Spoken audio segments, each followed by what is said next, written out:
How do you look at the significance of this launch, and how shall we measure Tianzhou-1's development stage based on international levels? Mr. Bergquist, let me come to you first. I think this is a very important launch. Of course, this is a fundamental step in the building up of the capacities in view of having building up the Chinese space station.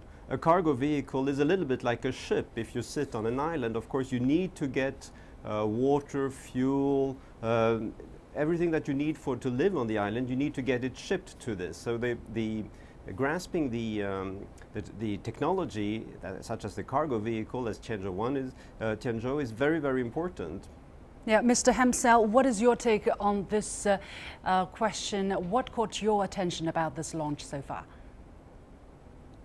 I think that the important thing is that it will complete all the technology demonstration that China needs to build its main space station that's coming up in the next few years. So this completes the task of demonstrating all the capabilities it needs. Now, one of Shenzhou-1's main tasks is to refuel the Tiangong-2 space lab in orbit. What's special about this refueling process? Does it differ from any other solutions for refueling space labs other countries use, Mr. Bergquist? No, I think this is a technology that you need to grasp, because you're doing this under microgravity. And don't forget also that space is it's harsh out there. It's not an easy environment. And to do the refueling is a very, very important step in order to be able to sustain a space station over a longer period of time. So this is really, as we said, a very fundamental step. Mr. Hempsell, what is your take on this, please? Yes, you can do it another way, which is you just build a propulsion pack that you keep replacing, but that's not quite so elegant. And in the longer term, if you can refuel spacecraft, you can get your spacecraft to go anywhere. It's like a car. If you couldn't refuel a car, you could only go as far as the petrol tank would allow. If you've got the technology to refuel spacecraft, you can keep refueling them and get them to anywhere you want. So it's a very important technology, which only the Russians so far have also got. Mr. Bergquist, experts say that Tianzhou-1 has the strongest carrying capacity compared with cargo ships commissioned by other countries. How do you think China has been able to achieve this? Is there any new technologies involved in this regard?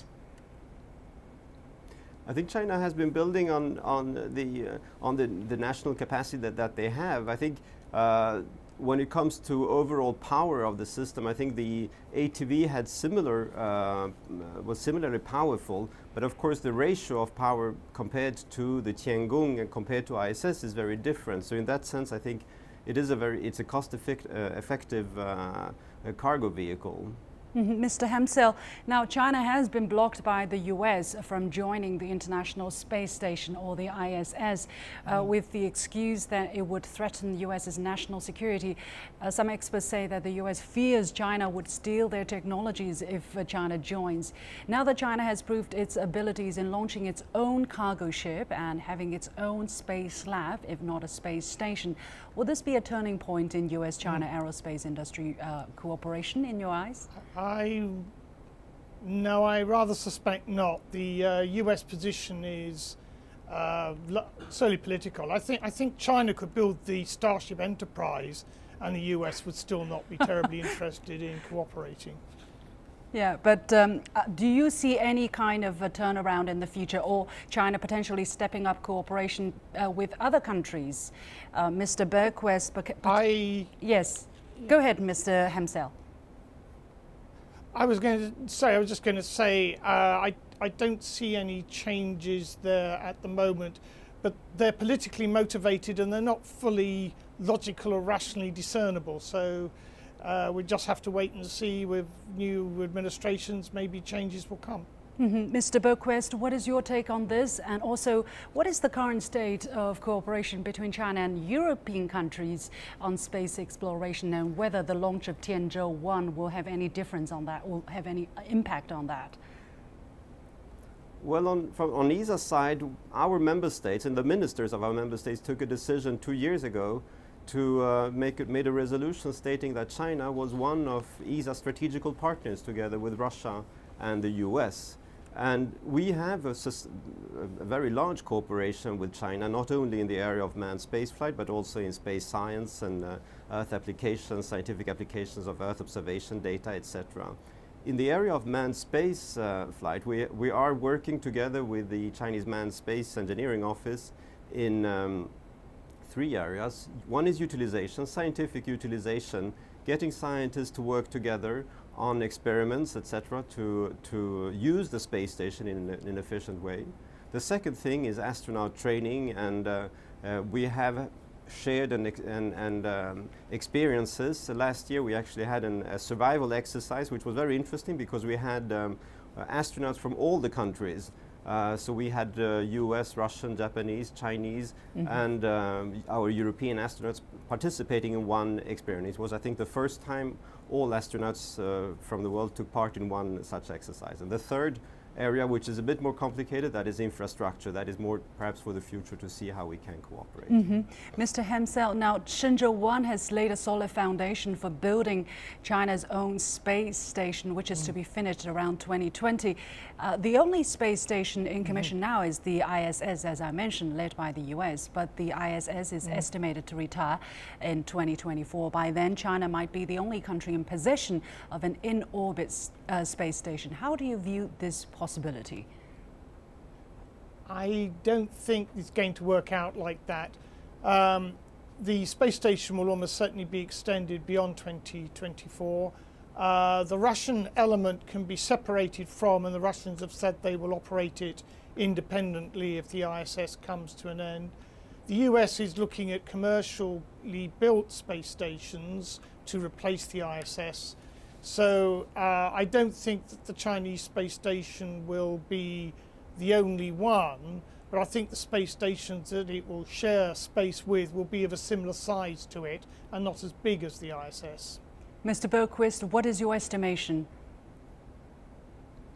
Yes, I think that it's difficult to say what will happen after 2024. There is a possibility, of course, that the life extension of ISS is prolonged. Those are political decisions, budgetary decisions, etc. We're also seeing what is happening on the commercial side. So what will happen after 2024 is to be seen, I think.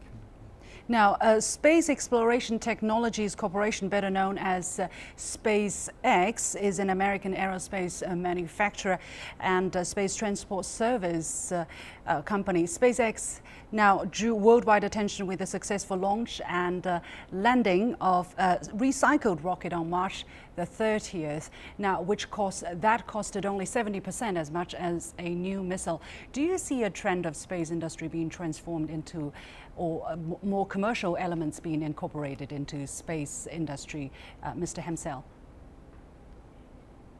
Yes, I see both more commercial supply of services. Whether that is really as beneficial as NASA thinks, I don't know.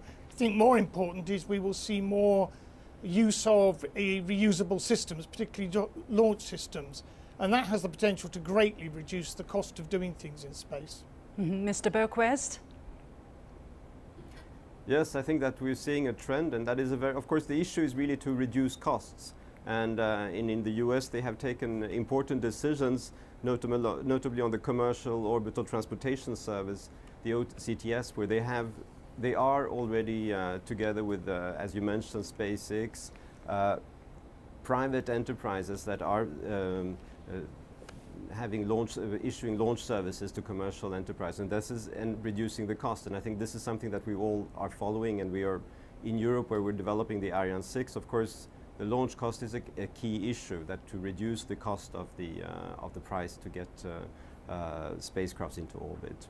Well, thank you very much, gentlemen, for joining us. That was Mr. Karl Bergquist from the European Space Agency and Mr. Mark Hempsell, President of the British Interplanetary Society.